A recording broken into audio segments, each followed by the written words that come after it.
Red line सिर्फ अवाम लगाते हैं। फ्री एंड फेयर इलेक्शन से अवाम को मौका दें रेड लाइन लगाने का।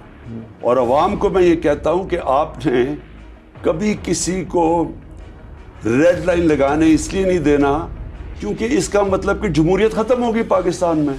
इसका मतलब तो आप फैसला कर लें कि जमहूरियत ख़त्म है। आज अवाम है इस कौम के वारिस, अल्लाह के बाद अवाम का फैसला है कि वो किसको मुंतखब करते हैं और किसको नहीं करते। जो भी ये कहता है कि किसी भी सियासतदान के ऊपर रेड लाइन लगा दी है या कांटा मार दिया है, पहले तो ना उनको सियासत की समझ है, ना उनको इस मुल्क की तारीख की समझ है, ना उनको दुनिया की तारीख की समझ है, और ना ही वो ये समझते हैं कि रेड लाइन से सियासतदानों को ख़त्म नहीं किया जा सकता।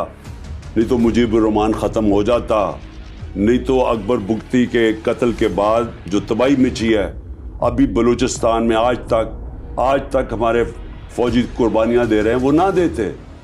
और ये MQM को जो बनाया गया था और कराची को तबाह किया गया था तो वो पीपल्स पार्टी के ऊपर रेड लाइन लगा के किया गया था।